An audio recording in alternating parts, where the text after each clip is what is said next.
The people we trust with our children. Most people, if you ask them to describe a dangerous person, would not describe a teacher. A teacher is background noise in the safest possible sense. A person so ordinary, so embedded in the infrastructure of daily life, that they barely register as an individual at all. They are a car in the school parking lot, a name on a bulletin board, a voice asking a child to open to page 47. The entire point of a teacher is that they are trustworthy. Not impressive, not exciting, trustworthy. That is the job. That is the whole job. And that is exactly why the four people in today's episode are so difficult to understand. Because every one of them occupied that position of trust.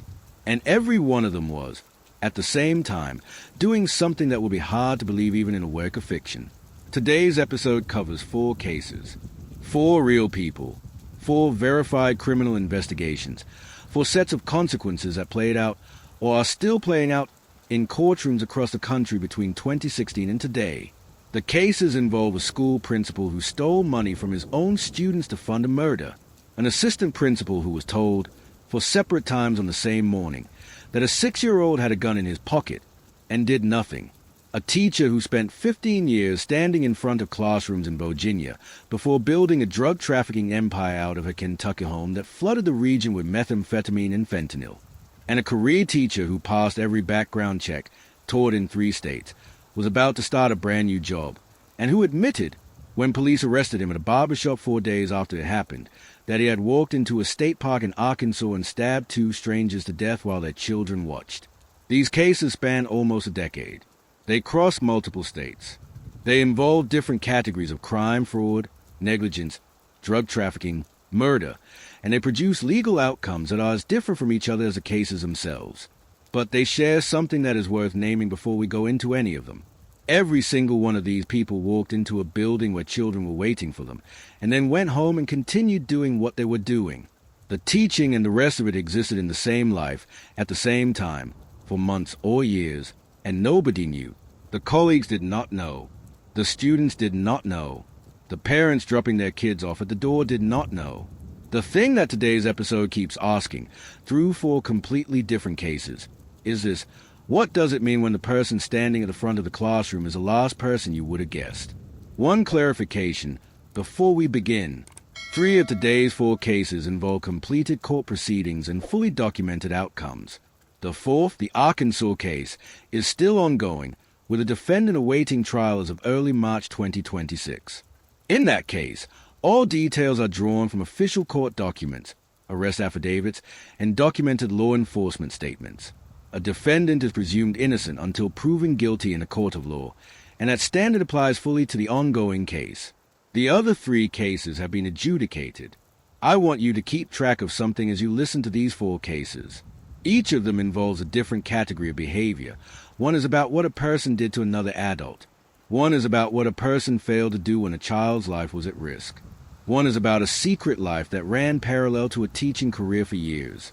And one is about something that no background check or behavioral flag anticipated. As you hear each one, ask yourself, is there anything that could have stopped it earlier? And tell me your answer in the comments. The principal, the pregnant teacher, and the field trip money. St. Louis, Missouri, the spring of 2015. Cornelius Green is a principal of Carr Lane Visual and Performing Arts Middle School. He is 42 years old, married, well-regarded in his district, and living a life that nobody at the school has any reason to scrutinize. He is also, outside of his marriage and outside of the school building, having a relationship with Jocelyn Peters, a 30-year-old teacher at a nearby elementary school. In 2015, Peters becomes pregnant. The child is Green's. And at some point in the months that follow, Green makes a calculation that will define every remaining day of his life and cost Jocelyn Peters everything. He decides that Jocelyn Peters and her unborn child cannot be allowed to exist. Jocelyn Peters had no idea. By all accounts, she believed she was in a relationship with a man who, whatever his complications, cared about her. She did not know he was involved with multiple other women besides his wife. She did not know he was planning anything. She bought potatoes from a grocery store a few days before she was killed, at Green's request, a request she had no reason to question, even though the potatoes were going to be used to muffle the sound of the gun that his friend Philip Cutler would use to shoot her in her own bed. Green's plan had layers. He contacted his childhood friend Philip Cutler, who lived in Oklahoma, and offered to pay him to commit the murder. He then stole $2,500 in cash from Carr Lane Middle School, money that had been raised for a school field trip, collected in small amounts from the accounts of his own students, and sent it to Cutler via UPS in a package. He listed Carr Lane as a return address on that package. He then did something that federal prosecutors would later describe at sentencing as an act of cold and deliberate evil. On the day of the murder, he called Peter's mother and told her to go check on her daughter. He left for Chicago on an Amtrak train to establish his alibi, gave Cutler his car and the keys to Peter's apartment, and let the phone ring until it was over. Before the murder, according to the federal indictment, Green had made at least one attempt to end the pregnancy without resorting to violence. He had tried to poison Peters covertly. That attempt failed. Peters was unaware of it. She was also unaware that Green was still married and was simultaneously involved with multiple other women. The relationship she believed she was in was construction. The person she trusted was managing her as a variable in a life she could not see. When the poison failed, Green moved to the next option. He called his friend in Oklahoma and stole money from a school. March 22, 2016. On March 22, 2016, Jocelyn Peters was lying in bed in her apartment on West Pine Boulevard in St. Louis. She was more than 27 weeks pregnant. Philip Cutler entered the apartment using the key Green had given him and shot her once in the bed. He used a potato Green had asked her to buy as a makeshift suppressor. Jocelyn Peters died. Her unborn son, named Michael Lee by her family, died with her. The investigation took years. Green was not indicted on federal charges until March 2022, 6 years after the murder.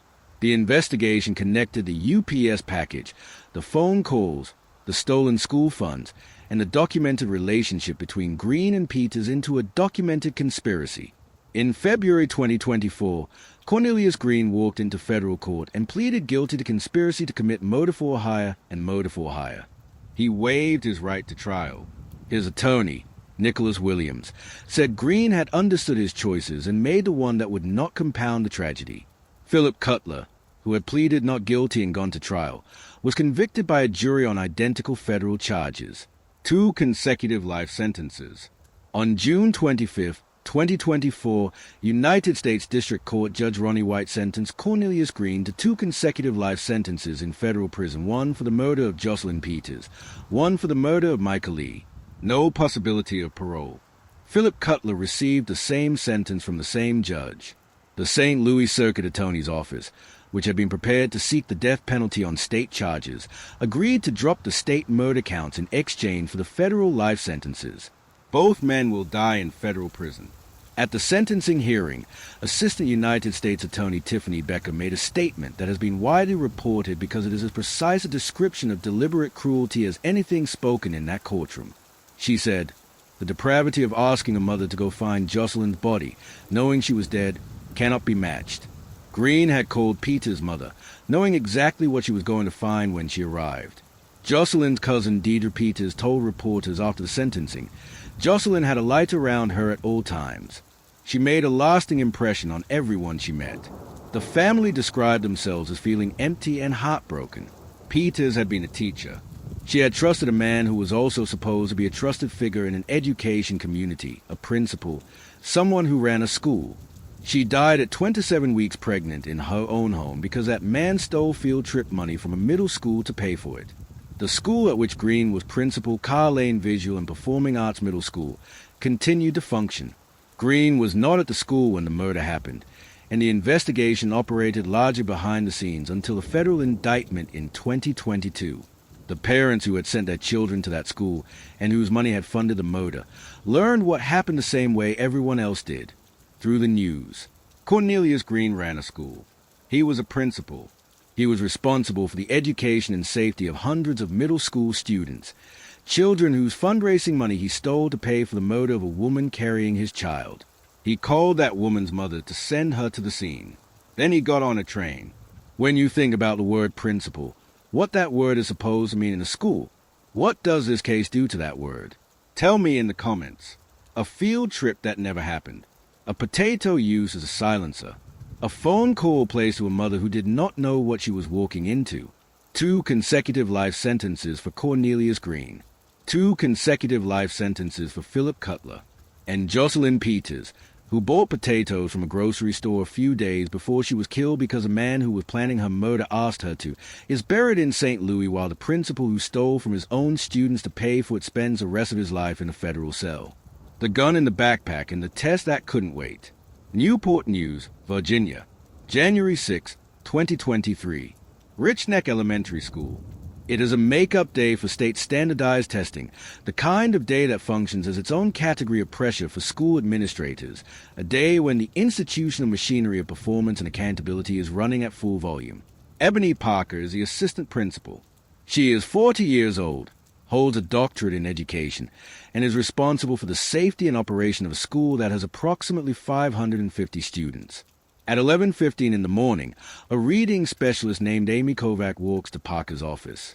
She has already told Parker twice about a concern. She is telling her again. A 6-year-old boy in the first grade class of teacher Abby Zwerner has a gun in his backpack. 3 students have told teachers he has a gun or bullets. He refused to open his bag when confronted. This is a 4th warning. Parker is in her office. She is told. She does not act. The sequence of that morning, reconstructed from the civil trial testimony and the grand jury record, begins before 11 a.m.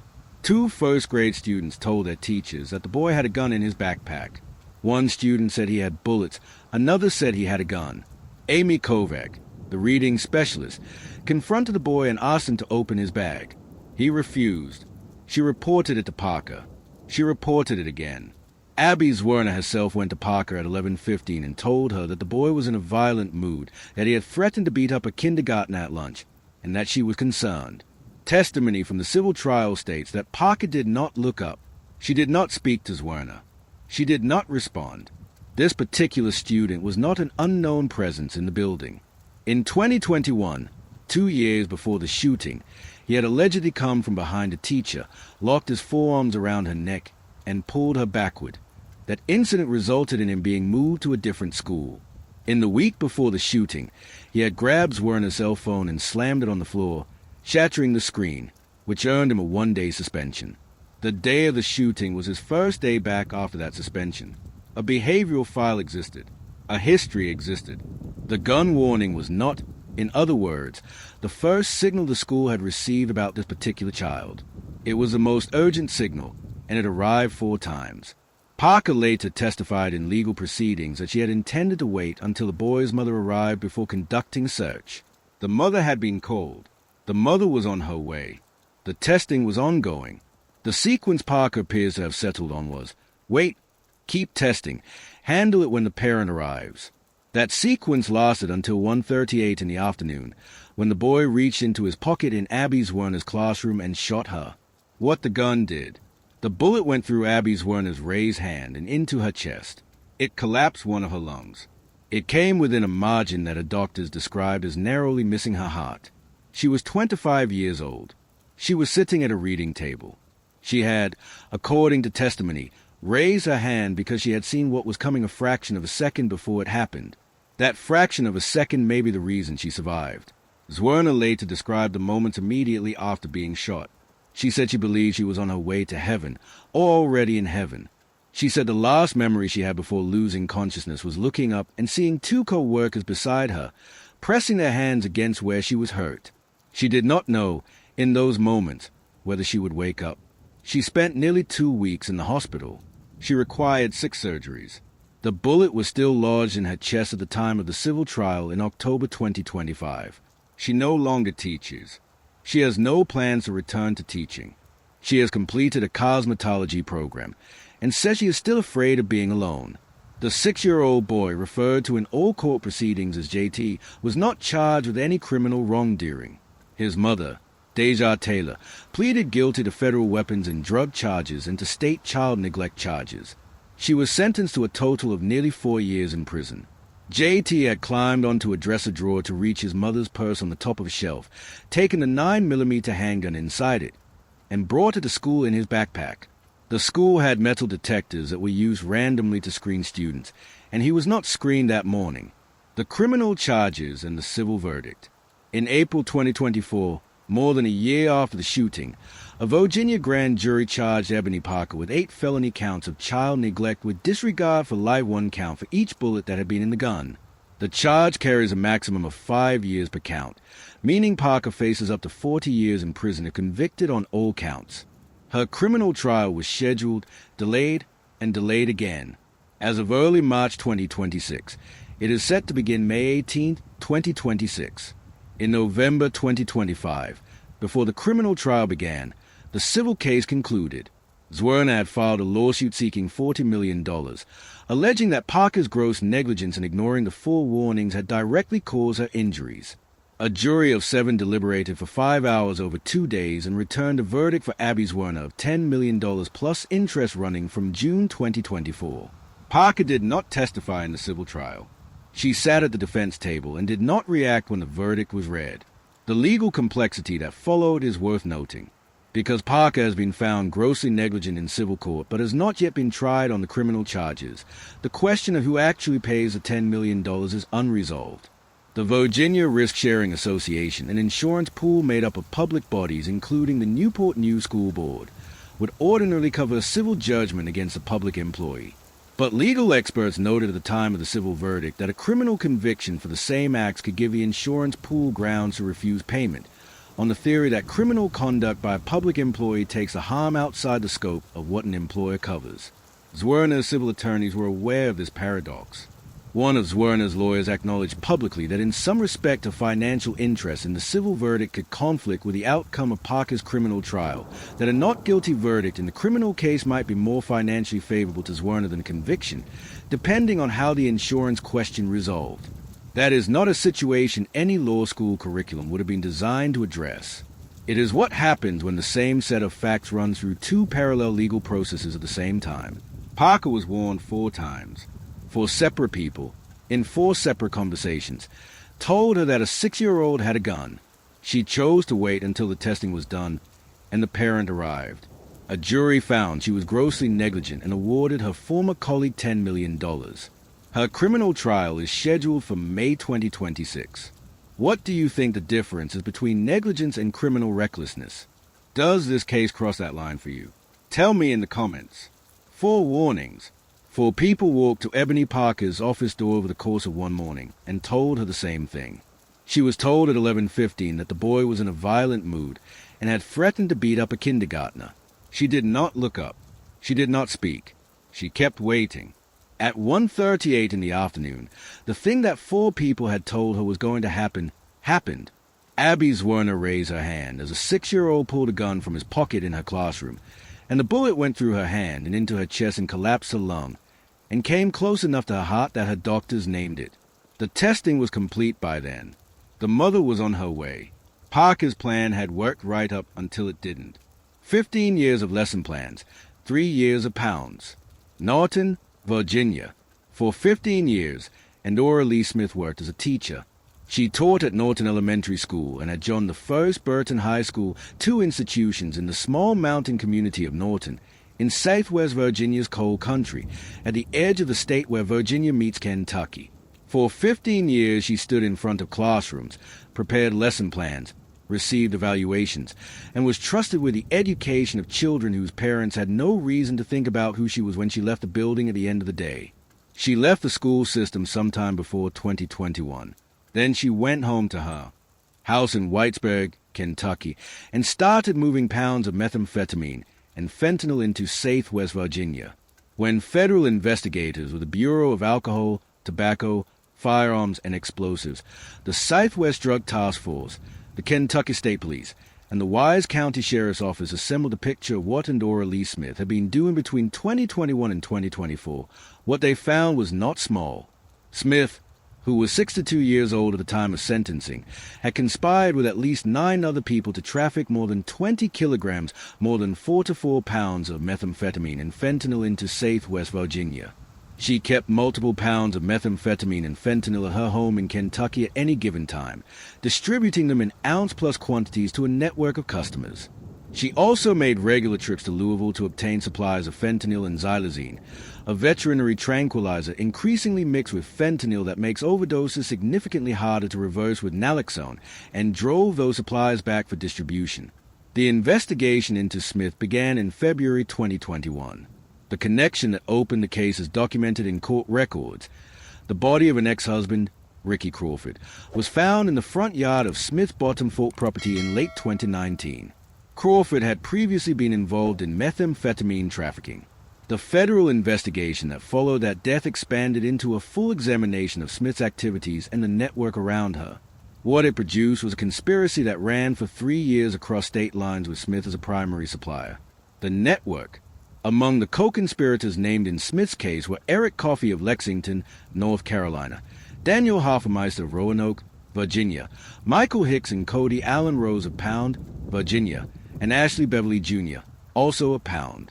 Smith's partner, Robert Collins, had separately pleaded guilty to possessing nearly 4 pounds of methamphetamine at their shared home. The community of Pound, Virginia, population under 1,000, appears multiple times in the co-conspirator list, which is a detail we're holding for a moment. Southwest Virginia's drug crisis is not abstract. It is local. It is in specific towns with specific names. The person supplying it, in this case, had spent 15 years teaching children in those same communities.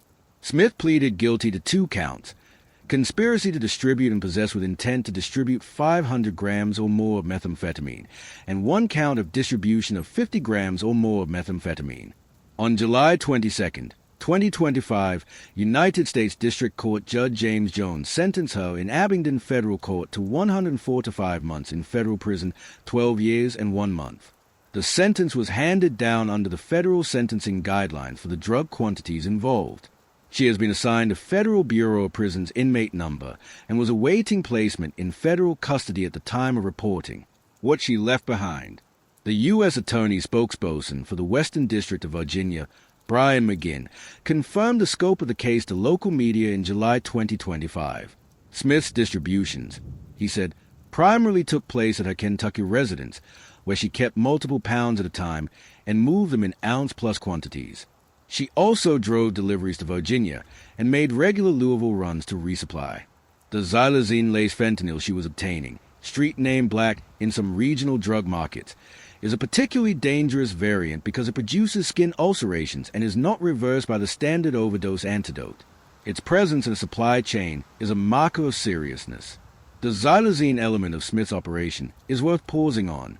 Xylazine, also known as Tranq, is a veterinary sedative that is increasingly used to cut fentanyl in American drug markets because it prolongs and deepens the high. It is not an opioid, which means it does not respond to naloxone, the standard overdose reversal medication.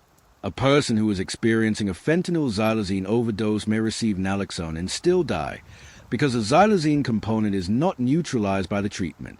Prolonged xylazine use also produces severe skin wounds, necrotic ulcerations that can spread rapidly and are extremely difficult to treat. Smith was regularly traveling to Louisville specifically to obtain xylazine-laced fentanyl for distribution. She knew what she was bringing into the region. She knew what Black was. There is nothing in the publicly available record that explains a transition from teaching to trafficking. There is no documented pivot point, no visible crisis, no moment of record in which Endora Lee Smith's professional trajectory shifted. She taught for 15 years. She left the school system. At some point, the bottom fork of a Kentucky holler became a distribution hub for one of the most dangerous drug combinations available in any market. The communities she had taught in were among those receiving the shipments. Southwest Virginia, the region served by Norton schools, has among the highest drug overdose death rates in the country. It is a region with which Smith was intimately familiar after 15 years in its classrooms. Whether that familiarity informed the choice of distribution territory is not established in the court record. What is established is the quantity, the duration, the network, and the 104 to 5 months that followed. Endora Lee Smith taught elementary school and high school students for 15 years in Southwest Virginia. She left the classroom and became a major narcotic supplier to the same region. The federal sentence was 12 years, 44 pounds of meth and fentanyl, 9 co-conspirators. The children she taught are adults now, living in the communities she helped supply. What do you think the sentence should have been for someone with that specific history in that specific community? Tell me in the comments. 15 years of lesson plans, report cards, parent conferences, and evaluation forms. Then a house on Bottom Fork Road, multiple pounds of methamphetamine and fentanyl on hand at any given time. Regular supply runs to Louisville, ounce plus quantities moving to customers across the state line into safe West Virginia. 104 to 5 months. The communities she taught in are still there. The drug crisis that she contributed to is still there. The names of the co-conspirators from Pound, Virginia are on the court record. The children she stood in front of for 15 years have grown up, and some of them may have encountered what she was selling. Andorra Lee Smith is 62 years old and will be in her early 70s when she is released, if she is released on schedule. The sentence is 12 years. Devil's Den, the hike that did not come home. Devil's Den State Park, Arkansas, July 26, 2025. A Saturday morning. Clinton Brink, 43 years old, and his wife Kristen Brink, 41, are hiking in the park with two of their three daughters, ages 7 and 9. The family had moved from North Dakota to the small town of Prairie Grove in northwest Arkansas only about 3 weeks earlier. Clinton was scheduled to start a new job the following Monday. The trails at Devil's Den wind through the Ozarks, past sandstone bluffs and stream beds, about 140 miles northwest of Little Rock. The Yellow Rock Trail, where the Brinks were walking, runs through deep forest. There is no cell service on that stretch of trail. There is also, that morning, a 28-year-old man named Andrew James McGann walking in the same park. McGann is a teacher, a career teacher who has worked in school districts across Oklahoma and Texas, and who moved to Arkansas earlier that year to take a new position at an elementary school in Springdale, starting in the fall. He does not know the Brinks. The Brinks do not know him. At some point roughly half a mile into the trail, he attacks Clinton Brink with a knife. What happened in those minutes on the trail is reconstructed from the prosecutor's report, from the law enforcement press conference following McGann's arrest, and from the account of another hiker who came upon the scene afterward. Clinton Brink was attacked first. Kristen Brink, understanding what was happening, took their daughters off the trail and moved them to safety. Then she came back. Arkansas State Police Major Stacy Rhodes described what Kristen Brink did with precision. The mother did not return all the way to the car with the kids. She got them to safety, and then she returned to help her husband. She was stabbed to death. Clinton Brink was also stabbed to death. The two girls, ages 7 and 9, were alone on the trail in a park with no cell service. Another hiker found the children. The hiker located the bodies of their parents and then walked out of the area to where there was cell service and called 911. How much time passed between the attack and the call is unknown. The couple has a third daughter who was not on the trail that day. All three children were placed in the custody of relatives. The family released a brief statement through relatives before McGann was arrested. Clinton and Kristen died heroes, protecting their little girls. They deserved justice. For days, Andrew James McGann left the park. He drove in a black sedan back towards Springdale, about 30 miles north of Devil's Den. Other hikers on the trail that day had seen a man with blood on his face leaving the park and had photographed or filmed him. Investigators matched the vehicle description from witnesses to McGann's car. They obtained a photograph of the suspect from other hikers and matched items visible in that photograph to items found during a search of McGann's home. They also found knives during that search. On July 30th, 4 days after the murders, Arkansas State Police special agents located McGann at Lou Peters Beauty Salon in Springdale, where he was getting his hair cut. The barber, Adriana Ruiz-Avalos, later told NBC News that McGann had been getting his hair cut for about 5 minutes when an officer walked in and asked whose black car was parked outside. She said McGann hesitated before answering. He was asked several questions inside the shop and then taken into custody. Ruiz-Avalos said he had been quiet throughout the haircut, very reserved, very timid, and very shy. She said she found herself thinking about the two girls on the trail. She told a reporter, "I had my hands on that monster." When officers found McGann's car, they observed what appeared to be blood inside the vehicle.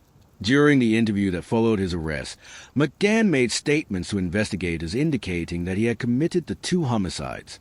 Arkansas State Police Director Colonel Mike Hagar confirmed at the press conference. McGann admitted to the killings. DNA from blood at the crime scene matched McGann's DNA. Hago said investigators also observed cuts on McGann's hands consistent with having sustained injuries during a struggle with the victims. He said, "In my 27 years with the state police, this is probably one of the most heinous we've had, especially the aspect of just how random it was." The teaching record. The school district where McGann had worked provided statements in the days following his arrest. Louisville Independent School District in Texas, where he had taught at Donald Elementary in Flower Mound, said he was placed on administrative leave in the spring of 2023 following concerns related to classroom management, professional judgment, and student favoritism, and that he resigned. An internal investigation found no evidence of inappropriate behavior with students. Broken Arrow Public Schools in Oklahoma said he taught 5th grade there during the 2023 to 2024 school year and passed required background checks. Sand Springs Public Schools in Oklahoma said he resigned in May 2025 to take a job in another state and that he passed all background checks. Springdale Public Schools in Arkansas, where he was scheduled to begin in the fall of 2025, confirmed his hire and said he had not come into contact with any students or families before his arrest. McGann has active teaching licenses in Arkansas, Texas, and Oklahoma. None of those licenses had infractions or suspensions noted on the public state records at the time of his arrest. He passed every check every district ran. There is no documented history of violence. There is no documented history of mental illness. There is no documented prior criminal record of any kind. Prosecutors have stated plainly that they have no motive. Arkansas State Police Colonel Hago said there is absolutely no indication, no reason whatsoever to believe there was any connection at all between McGann and the Brinks. The attack appears, on everything available in the record, to have been random. The case is of 2026. McGann pleaded not guilty to 2 counts of capital murder at his arraignment in August 2025. He has been held at the Washington County Detention Center without bond in an isolation cell since his arrest. The prosecuting attorney for Washington County, Brandon Carter, announced that the state will seek the death penalty. In November 2025, the state filed materials with the court articulating its justification for pursuing capital punishment. Defense attorneys filed a motion to exclude the death penalty as a sentencing option, calling it cruel and unusual and a violation of McGann's constitutional rights. At his January 2026 court appearance, McGann appeared in civilian clothes khakis, a button-down shirt, and a tie, which the court had permitted at the defense's request. He said little. His next status hearing is set for April 1st, 2026. The defense has requested a continuance. Given the severity of the charges and the state decision to pursue capital punishment, the case is expected to move through the court system for at least another year before a trial date is set. Governor Sarah Huckabee Sanders said in a statement after McGann's arrest, "One of the worst experiences I've ever had was making a phone call to the Brink family. Nothing like that should ever have taken place." Prosecuting attorney Carter said, "It is my intention to use the full weight of my office to bring this defendant to justice for the Brinks family." The Brinks relatives described Clinton and Kristen as heroes. Prairie Grove, the small northwest Arkansas town where the family had just arrived, 3 weeks into what was supposed to be a new chapter, held them in the way that small towns hold people when something is taken from them before it has a chance to begin. Andrew James McGann passed every background check in 3 states. He had active teaching licenses in Arkansas, Texas, and Oklahoma. Every school district that employed him said the same thing. He passed. There is no documented motive for the killings at Devil's Den. Kristen Brink got her daughters to safety, and then went back to help her husband. Her daughters, ages 7 and 9, were found alone on a trail in a park with no cell service. The state is seeking the death penalty. The trial has not yet been scheduled.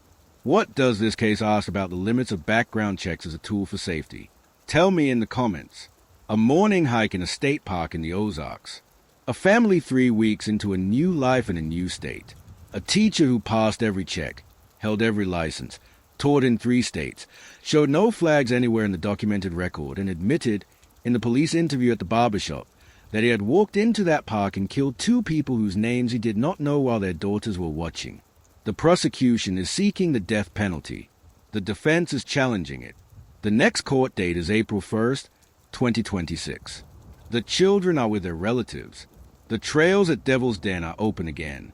What these 4 cases ask about trust. 4 people. 4 schools. 4 sets of students and colleagues and parents who had no idea. A principal who stole from students to fund a murder and called the victim's mother to send her to the scene. An assistant principal who was told 4 times by 4 different people that a child had a gun and chose not to act. A teacher who spent 15 years in classrooms and then spent 3 years running 4 to 4 pounds of methamphetamine and fentanyl into the communities she had taught in. And a career teacher with no criminal record and no documented flag in any database, who admitted to a random double murder in a state park while 2 children were standing nearby. The legal outcomes across these cases could not be more different. Cornelius Green will die in federal prison. Andorra Lee Smith will serve 12 years and be in her early 70s when she is released if she completes the sentence. Ebony Parker has been found grossly negligent in civil court, awarded a $10 million judgment against her, and is awaiting a criminal trial in May 2026 that could result in up to 40 years in prison. Andrew James McGann is awaiting trial on 2 capital murder charges, with the state seeking the death penalty and a trial date not yet set. The differences in those outcomes reflect the differences in the crimes. Green's act was premeditated, funded, and deliberate. Smith's trafficking operation was sustained over 3 years across state lines. Parker's act was a series of choices made in the span of a few hours that resulted in a first-grade teacher being shot. McGann's act is, according to the entire documented record, entirely without known motive and entirely without precedent in his history. Each case sits in its own legal category with its own evidentiary record and its own framework for accountability. The law treats them differently because they are different. But from the outside, from the perspective of the people who sent children into those buildings or walked past those teachers in hallways, what these 4 cases share is a specific kind of failure of perception. Nothing visible gave any of these people away before the law found them. Green ran a school. Parker ran a school's daily operations. Smith showed up in classrooms for 15 years. McGann passed every check in 3 states. The systems that are supposed to identify risk, background checks, professional evaluations, behavioral flags, disciplinary records, did not stop any of them. They either showed nothing, or they showed something too small to act on, or they showed things that were discovered only after the damage was done. That is not a reason to stop trusting teachers. The vast majority of the people standing in front of classrooms tomorrow morning are doing exactly what they are supposed to be doing, for reasons that have nothing to do with any of the 4 cases in today's episode.